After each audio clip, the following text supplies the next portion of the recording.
love affair with their mobile devices, especially on the app side right now. And they are very quick to adopt this channel, right? So time spent on these devices has really skyrocketed.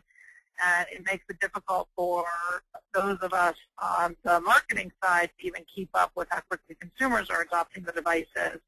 I think you do see, though, that while only 1% or so or less of budgets being spent in mobile today, that, we'll see there's really great brands, and that even within the amount of activity that consumers are doing on devices, there's pockets of inventory that price points have been increasing on because there's absolute demand for those inventories. So you think about inventory that has latitude and longitude and kind of geo data with it, or you think about more premium inventory that is a good fit. So it might be audience, right? So reaching Hispanics in the U.S. So there are pockets that, while we do need more demand and we need to have the industry be able to have the technology to move into this marketplace, there are areas where, people already understand the value of those consumers and are really being aggressive in terms of trying to reach them.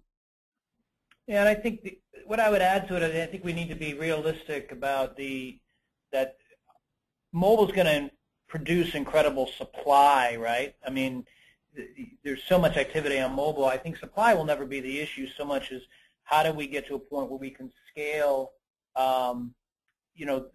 against an audience as opposed to against a specific aspect of the device. And that leads exactly into this slide you're looking at, which is tracking. So I think the first 2 points Ed made around globalization as well as the enormous and fragmented nature of impression supply, we fully harness those two opportunities if we actually figure out the tracking issue.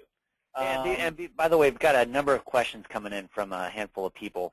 Sure, go ahead. Going back to the previous slide, do we know what percentage of those impressions are coming from apps and specifically from region, or you say U.S.?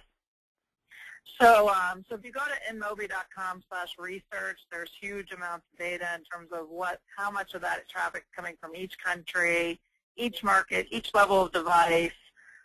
In terms of the question specifically on apps and mobile web, any market that has predominantly become a smartphone market, the U.S. is clearly one of those, as well as quite a few other countries around the globe.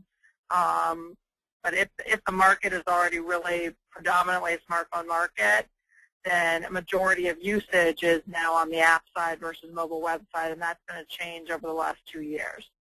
It doesn't mean mobile web doesn't play a role. It certainly plays a role. There's some great content, great ability to market on that, but consumers